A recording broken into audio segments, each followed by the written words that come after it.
मित्र हो, आज या ठिकाणी विशेष गोष्टीसाठी लाईव्ह येणं गरजेचं वाटलं आणि ते गरजेचं आहेच.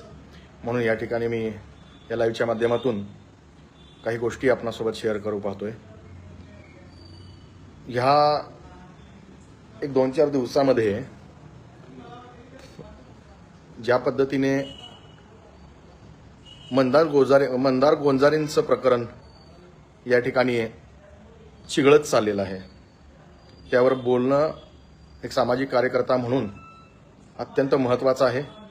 आणि त्या संदर्भातच मंदार गोंजारेंच्या संदर्भात समर्थनात आणि मंदार गोंजारेंचे हात बळकट करण्यासाठी आज या ठिकाणी हा लाईव्ह व्हिडिओ बनवतोय.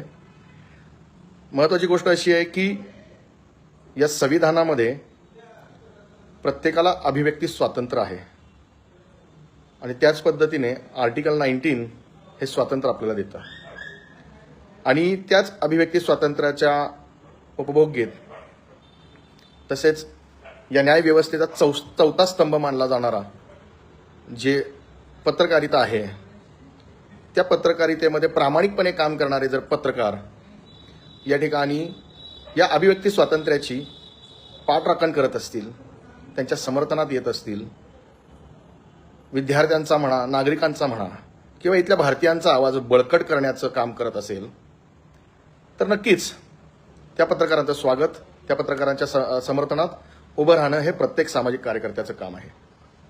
त्याच पद्धतीनं त्यांच्यावर होणाऱ्या अन्यायाला देखील वाचा फोडणं हे सर्वसामान्य सामाजिक कार्यकर्त्याचं काम आहे. आपण बघितलं गेल्या काही दिवसामध्ये CEOP अभियांत्रिकी महाविद्यालयानं तशा पद्धतीनं मंदार गोंजारेंवर गुन्हा दाखल केला आहे. अत्यंत खेदाची बाब आहे. अनाथ मुलांच्या समस्या जनतेसमोर मांडल्या म्हणून, अनाथ मुलांच्या समस्या जनतेसमोर मांडल्या म्हणून जर एखाद्या प्रामाणिक पत्रकारावर प्रशासनाच्या आडून, महाविद्यालयीन प्रशासनाच्या आडून जर गुन्हे दाखल होत असतील तर ही जनता दूधखोळी नाही, ही जनता ओळखते हा गुन्हा कुठून, कशा पद्धतीने आणि कोणाच्या सांगण्यावरून दाखल झाला. त्यामुळं माझ्या सर्व महाराष्ट्रातील पत्रकार बांधवांना कळकळीची विनंती आहे की या ज्या प्रकरणामध्ये अशा पद्धतीनं मंदार गोंजारेंवर खोटे गुन्हे दाखल करण्याचं काम किंवा रूल्स ब्रेक करून COEPच्या प्रशासनाकडून गुन्हे दाखल करण्याचं काम जर करत असतील तर अत्यंत लाजिरवाणी गोष्ट आहे. आपण पत्रकार म्हणून, आपण सामाजिक कार्यकर्ते म्हणून, आपण एक नागरिक म्हणून मंदार गोंजारेंच्या सोबत उभं राहणं महत्त्वाचं आहे. आणि त्याचा गुन्हा म्हणजे काय होता? त्यांचा गुन्हा हा होता की या अभियांत्रिकी कॉलेजमध्ये 3-3 वर्षापासून जर या अनाथ मुलांच्या शिष्यवृत्त्या मिळत नसतील, त्यांच्या फेलोशिप्स मिळत नसतील, त्यांचे हक्क त्यांना मिळत नसतील, ते दाखवणं त्यांचा गुन्हा आहे की या अन्यायाला वाचा फोडणं त्यांचा गुन्हा आहे. त्यांचा गुन्हा नेमका काय आहे? कॅम्पसमध्ये जाऊन विद्यार्थ्यांना विचारणं हा त्यांचा गुन्हा आहे? त्यांना अभिव्यक्ती स्वातंत्र्याचा मनमुराद आनंद घेता येणार नाही का?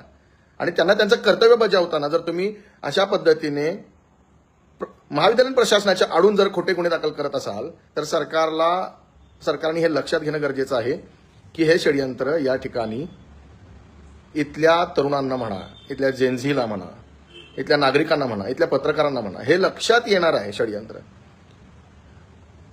असं नाही की मांजर दूध पितंय म्हणतात स्वतः डोळे झापून पितंय म्हणजे या गोष्टी समोरच्याला कळत नाहीत.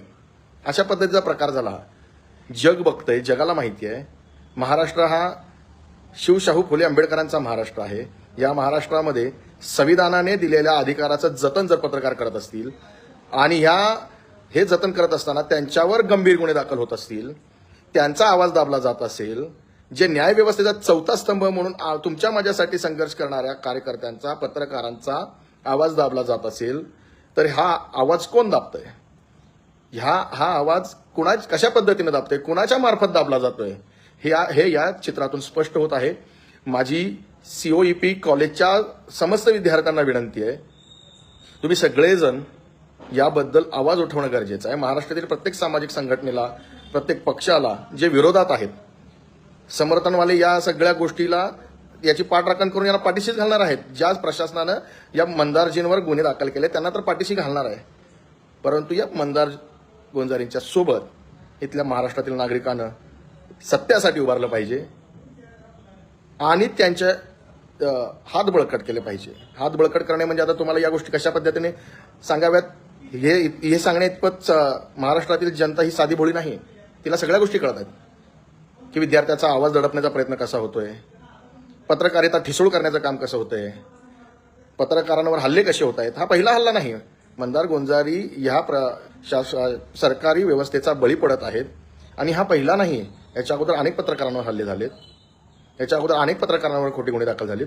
परंतु मंदार गोंजारी ही एक असं उदाहरण आहे की ज्या ठिकाणी विद्यार्थ्यांच्या प्रश्नावर किंवा जे काही सत्य आहे त्या सत्याचा उलगडा करण्यासाठी आपल्या कर्तव्य दक्षतेने पत्रकारितेचा एक महत्वाचा गाभा या समाजासमोर मांडण्याचा प्रयत्न करणारा, सत्य मांडणारा जर पत्रकार अशा व्यवस्थेचा बळी होत असेल तर आपण शांत बसलो तर आपल्या इतके नालायक कोणी राहणार नाही. या ठिकाणी इथले सामाजिक कार्यकर्ते शांत बसले तर आपल्या इतके नालायक कोणीही राहणार नाही. इथलं सरकार हे विद्यार्थी विरोधात आहे, हे अनाथ विद्यार्थ्यांच्या विरोधात तर सोडा, इथल्या दलितांच्या विरोधात आहे, मुस्लिमांच्या विरोधात आहे. आता तर इथल्या पत्रकारांच्या विरोधात जाण्याची त्यांची हिंमत होत आली आहे. स्वतः फेस टू फेस त्यांना हे वाद घालता येत नाही किंवा त्यांना डिबेट्स करता येत नाहीत, त्यांना समोरासमोर येऊन गुन्हे दाखल करता येत नाहीत.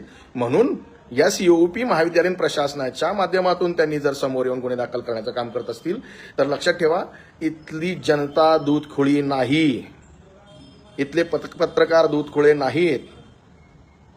माझी या लाईव्हच्या माध्यमातून तमाम महाराष्ट्रातील न्यूज चॅनल्स असतील, पत्रकार असतील, पत्रकारितेचा दर्प जपणारी माणसं असतील, त्यांना विनंती आहे की या सरकारचा चेहरा उघड पाडा. या सरकारचे मनसुबे तुम्हाला मला सर्वांना माहीत आहेत आणि हे माहीत असताना आपण जर आज मूग गिळून गप्प राहिलो तर आज एक मंदार गोंजारी नाही तर आज एक पत्रकार या गोष्टीचा पीडित आहे. आणि उद्या असे 100 मंदार गोंजारींसारखे पत्रकार ते दडपायला निघतील, ते सत्याचा खून करायला निघतील. हे सरकार जर अशा मंदार गोंजारींना जे सत्य बाहेर काढतंय, जे सत्य वाचा बोलतोय, जे वस्तुस्थिती जनतेसमोर मांडतोय, अशा जर मंदार गोंजारींसारख्या पत्रकारांवर गुन्हे दाखल करत असेल तर हा बळी फक्त एका मंदार गोंजारीचा नाही, हा बळी या न्याय व्यवस्थेच्या 4थ्या स्तंभाचा बळी ठरेल. हा बळी इथल्या प्रत्येक हाडामासाच्या पत्रकाराचा बळी ठरेल.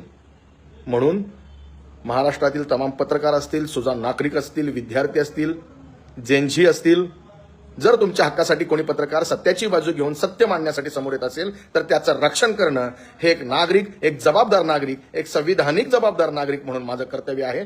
त्या संदर्भात आपण रस्त्यावर उतरणं हे गरजेचं आहे. त्या संदर्भात आपण न्यायालयीन लढा लढणं ही गरजेचं आहे. त्या संदर्भात त्या अशा पत्रकारांच्या समर्थनात देखील ठामपणे उभं राहणं गरजेचं आहे आणि आपण ते कराल अशी अपेक्षा बाळगतो.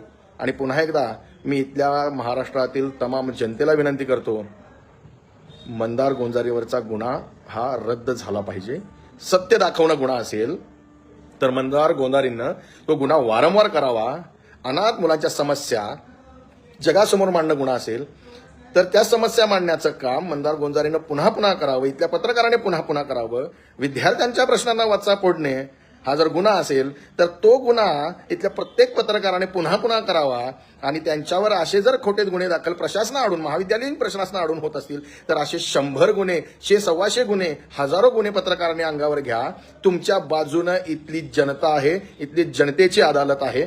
आणि आपण या गोष्टी जर ठामपणे पत्रकारांसोबत राहून खऱ्याला खरं आणि खोट्याला खोटं बोललो नाही तर लक्षात घ्या, तुम्ही मुडदे आहात, जिवंत मुडदे आहात. म्हणून मी या लाईव्हच्या माध्यमातून आपल्या प्रत्येकाला एक नम्रतेची आणि कळकळीची विनंती करतोय.